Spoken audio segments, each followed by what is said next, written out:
Welcome to Watch Symposium. I'm Austin, and this is a custom video for Jason. He writes, "Hi Austin, I have been following your content pretty much since the get-go, and I very much appreciate your Rolex watch obsessive compulsive madness.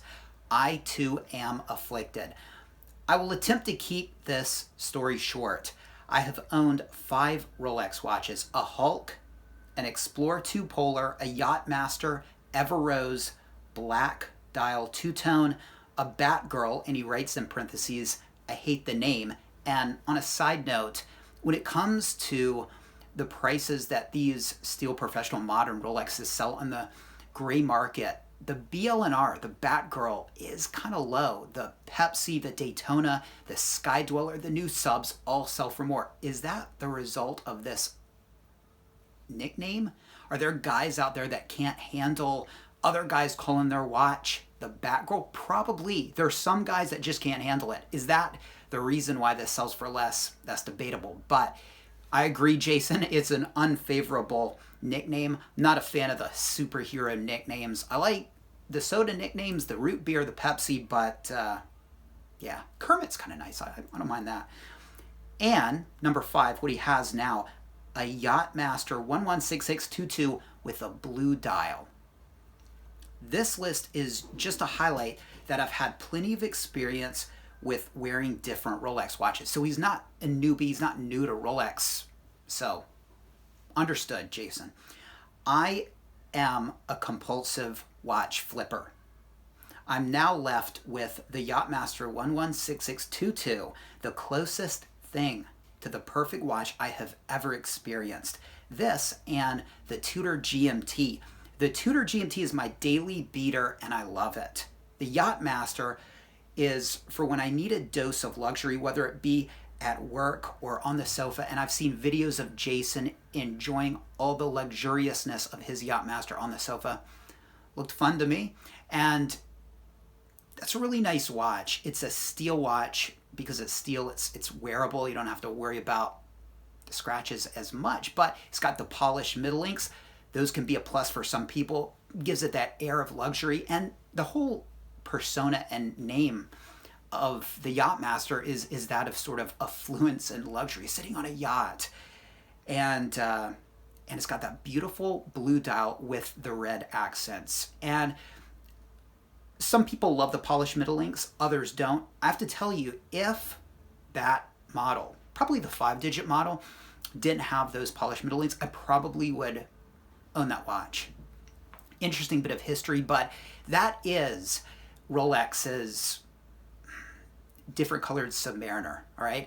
So back in the day, they wanted to make the Submariner in different colors, but they didn't want to screw with the icon, right? You can ruin watches by getting cute with them. They didn't want to do that. So they decided to come out with the Yacht-Master, and it was in that way that they were able to give it new, fresh colors, kind of change the aesthetic.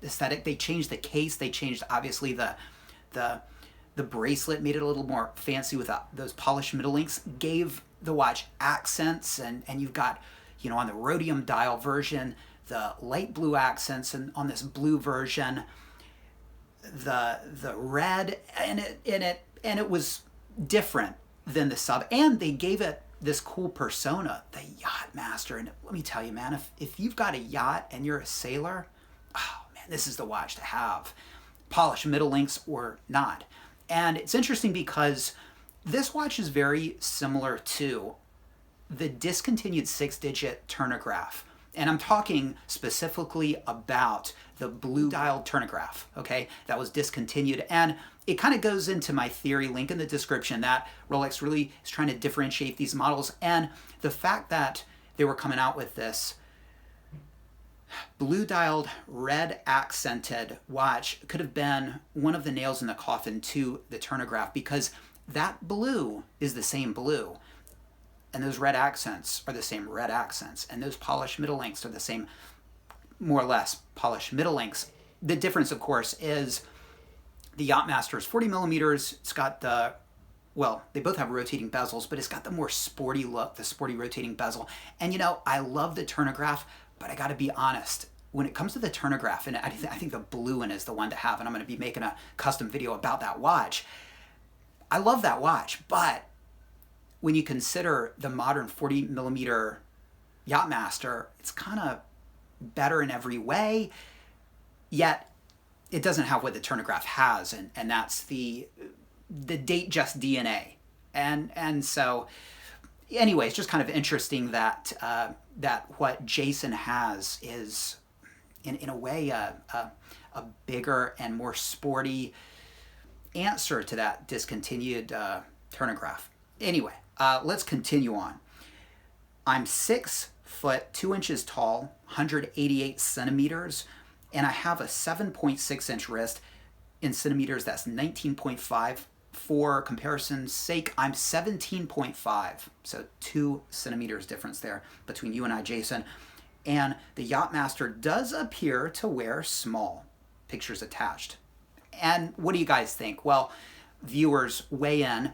Jason, take it with a grain of salt, because people get pretty opinionated when it comes to sizes, and it drives me up the wall, because there are only 2 people that can tell you if that watch is too big or too small for you, Jason. You and me. All right, now looking at these pictures, it looks fine to me. And if I had never read this email, I would have looked at the pictures and thought, it's a cool looking watch, looks awesome. And I would have focused on the watch. I wouldn't have even really thought about size. Now, of course, you planted the seed there. And so looking at these pictures, I couldn't help but think, oh, is it too small? Is it?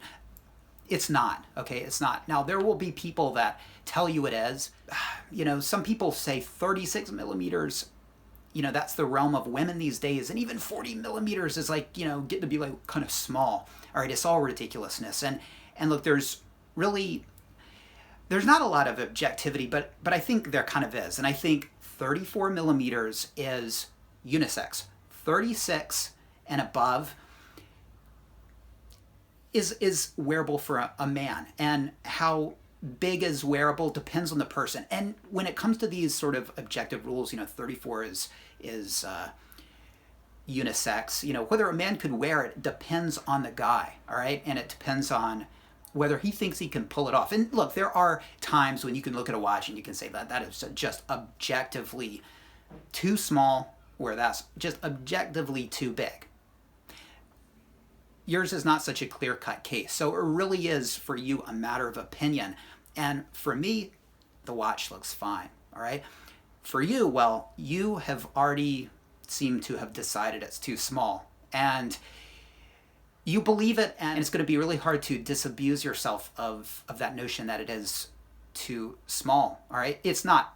I don't really think that's what's going on here, okay? We'll get to that. But, yeah, viewers, do weigh in. Just tell him what you think. Try to be earnest about it.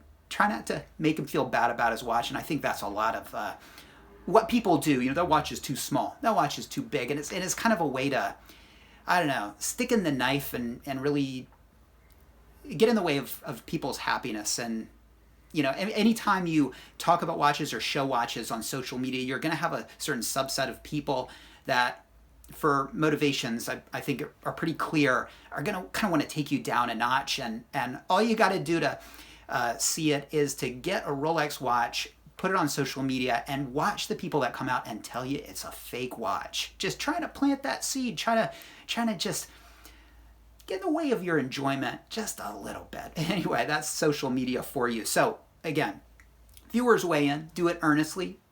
Let's help Jason with this instead of screwing with him, all right?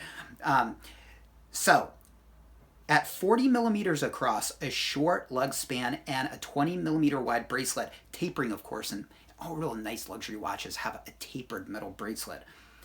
The watch is definitely borderline too small on my wrist. Well, you've already convinced yourself, okay?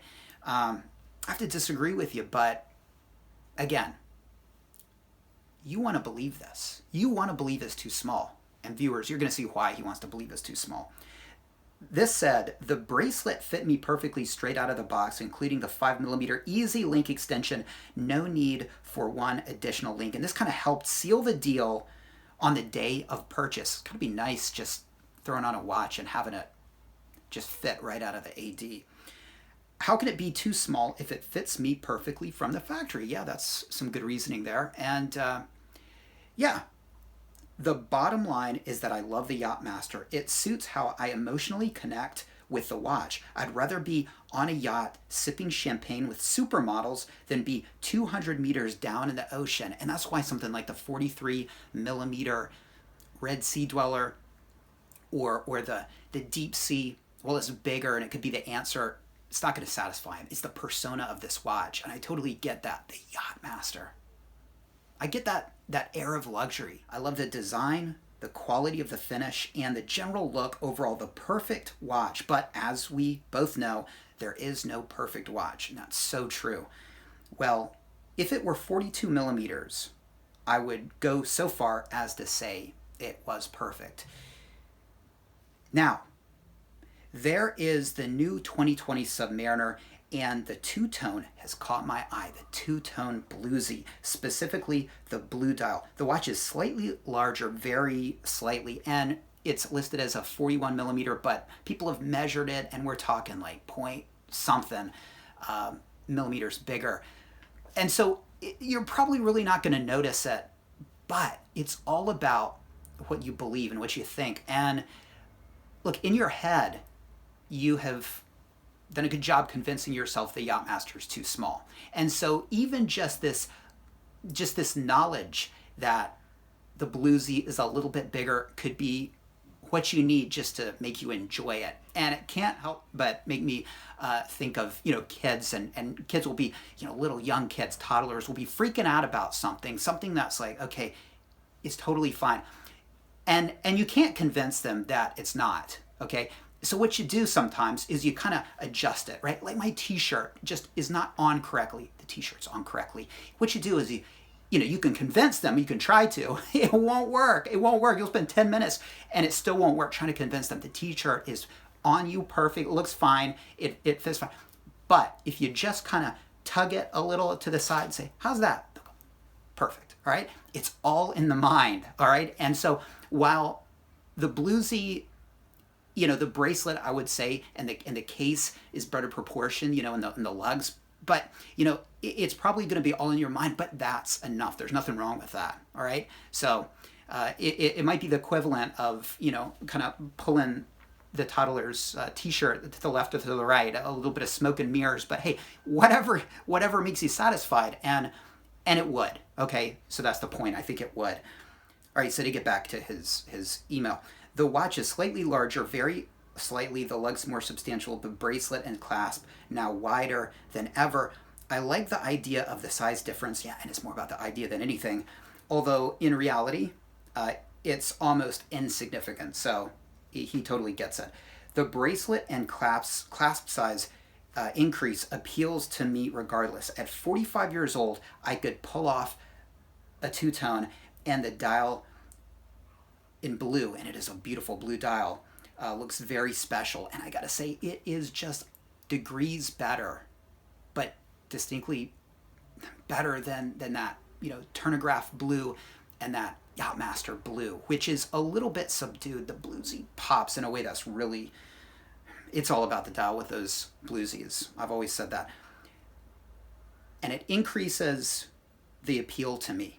There's a bling factor to both the Sub and the Yacht-Master, but the new Sub dimensions have got me thinking. Do I sell my Yacht-Master and buy the Sub? That's what this video is about. I can't have both. I'm a father and a married man. Responsibilities financially and morally kind of prevent him from getting both. But if you do, need to stick with one, overlap, Jason. Buy the Bluesy, have the two pieces side by side, make an informed decision, and then decide which one to get rid of, okay? Worst case scenario, you flip the Bluesy, make a buck. My guess is you won't. My guess is you'll say goodbye to the Yacht-Master, but it's like a girlfriend or a car, you don't sell your car before you get another one, right? All right, and I prefer the Yacht-Master overall. I just wish it were 2 millimeters bigger. What's your thoughts on this dilemma? First world problem, I know. That's what we deal with. First world problems on this channel. How do you think the Yacht-Master fits on my wrist? I've already told you I think it looks fine, absolutely fine, but it matters what you think. You don't think it looks fine, so that's the issue here. I am in flipper mode, a mode that can cause unhappiness or temporary pleasure. Keep up the great content, Jason. Okay, Jason, you've got your Tudor GMT. That's your beater. It's still a really nice watch, but it's your kind of usable everyday piece. And you've got your Rolex Yacht-Master. It's arguably a perfect balance between, luxury to watch. It's all steel, but you've got luxury elements like those polished middle links. And so it really is a good balance between the tool watch, yet the luxurious tool watch. It's a two-piece collection, and it's arguably a perfect two-piece collection. Now, it's one thing me saying that is another convincing you to the extent you're actually satisfied, because we are watch enthusiasts, and while we may feel and know and understand that, two pieces really is enough, sometimes it just doesn't satisfy the heart. That's why I've always thought that two good pieces, and you have two good pieces, but when I say good pieces, I mean like two F-off pieces, like two Rolexes. I think that's the minimum, okay? And you're getting by on one, all right? Which, again, it should be enough, but for a watch enthusiast, it's not. And I think your history shows what happens. You've gone through a Hulk. You've gone through a BLNR. You've gone through a two-tone Yacht-Master and a Polar, okay? And when you have the sort of one in and one out Rolex policy, I think that's what happens. If you have two pieces, and again, I think two pieces is sort of the minimum, it gives you that back and forth. You can have this kind of sporty Rolex, and then you can have this sort of more fancy Rolex, and that should be enough, right? That should be enough. And it oftentimes isn't. We need a little bit more.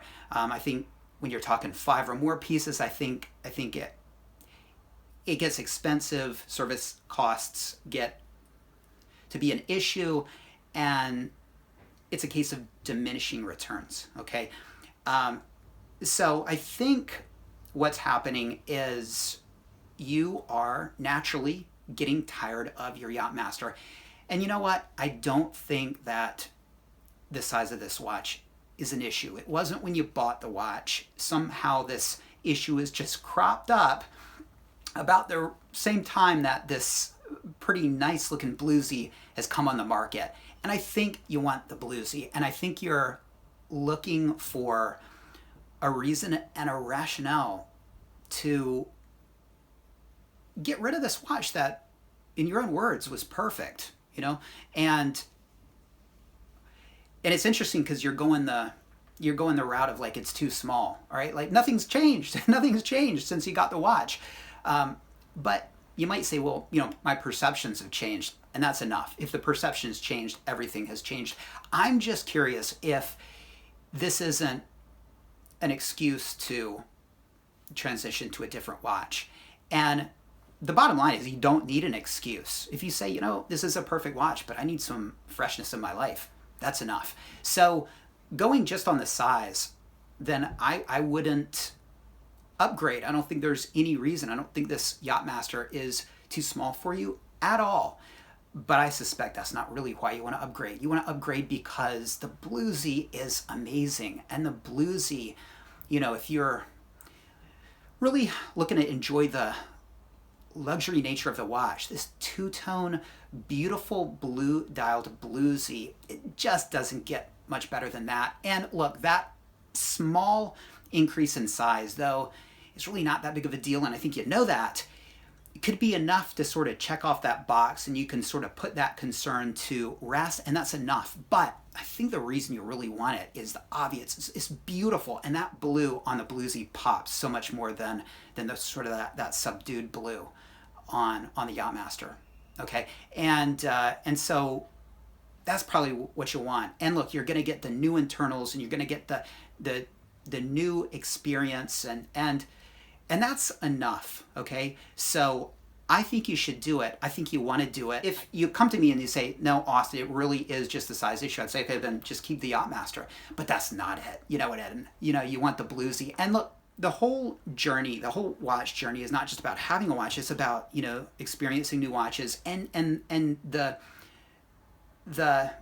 acquisition and the accomplishment. And I think a big component to happiness as a human being is the idea of accomplishment and progressing and getting better and not stagnating. And so in your case, I think the whole size issue is an excuse. And I think maybe what's going on in your head is you're thinking, you know, is this my next horological mountain to climb? You know, and thinking about this and getting the Bluesy and then selling the Yacht-Master, it's going to be somewhat difficult. And it's that difficulty that I think is part of it for you. You want to overcome this challenge, and a year down the road, you want to be sitting on your sofa looking down at this beautiful new Bluesy and enjoying it for its beauty and for, you know, how modern it is and new and desirable, and it is a much more desirable watch. That plays a big part in how we conceptualize it, how it's the newest of the new, and how it's got a better looking blue dial, and how, you know, it's not just the polished center links, but it's the gold polished center links, and you want to think, and I did it, I got it, and I made it happen, and the Yacht-Master's gone, and I got my money out of that. And it was difficult, and, you know, I had to sell it, and it was kind of, I was on the ropes there for a while, but I did it, and it's that feeling of accomplishment that I think you want, okay? That's what you're after, not looking down and thinking, this is a better size, all right? But that's what you should go for. I think you should do it. I think it's a good plan, and I think dissatisfaction has already set in. It's over, okay? You have to move forward. I think you're going to be getting an awesome new watch, a beautiful new watch, a more desirable new watch. It's newer, it's better, the newer internals. You're going to feel that sense of newness and accomplishment after the fact. And so I think you owe it to yourself to move forward and make this happen. I just want you to be honest with yourself in why you want to do it, and just say, yeah, it's not really the size issue. Or maybe it is. But again, you don't even need a reason or a rationalization to make a move like that, other than, hey, it's what I want to do, right? Just be informed and understand that you very likely in a couple of years will be looking at this Bluesy in the same way and eyeing some other piece out there that hadn't even come up on your radar yet. Let him know what he should do. Viewers, I think he should go forward, because I think it's a better and more desirable watch, but also because I know he wants to, and it's gonna satisfy him in a way that, hey, be happy with the Yacht-Master you have. Just isn't going to. Thanks, Jason, for the question. And if you guys would like a custom video for yourself, check out the description of this video. You can see how you can make it happen. Take care, and I'll see you in the next video.